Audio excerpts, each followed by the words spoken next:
अस्सलाम वालेकुम जी। हमारा मुल्क बहुत ही अजीब सी सिचुएशन में है।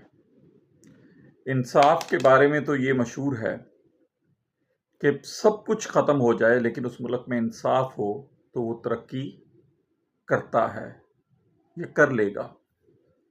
और इंसाफ के दोनों तराजुओं में, चाहे कोई वज़ीर आज़म हो या कोई आम बंदा हो, अगर इंसाफ देने वाले बेंच में से ये आवाज़ आए कि आप कोई आम आदमी नहीं हैं या ये बंदा XYZ कोई आम आदमी नहीं है,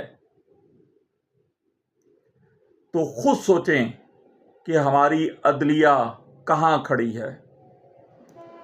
क्या हम ये उम्मीद भी रख सकते हैं कि ऐसे लोगों की बेंच में मौजूदगी हमारे मुल्क के लिए कोई उम्मीद?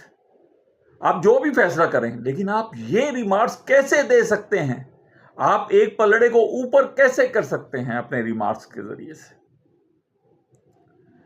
अल्लाह ताला हमारे मुल्क को अच्छे जजेस, जिसके लिए मैं पहले कह चुका हूं कि एक तरीका है और उस तरीके को मैं बता भी चुका हूं कि मुकन्ना अदलिया बैठे और हाई कोर्ट के जजेस के लिए CSS सतह के इम्तिहान हों, 100 लोगों को उसमें से शॉर्ट लिस्ट किया जाए, जितने भी 50-100 जो भी समझते हैं, ऐसी मुकन्ना जो है अदलिया के साथ मिल के मशावरत करके ये लॉ पास करे इस मुल्क में।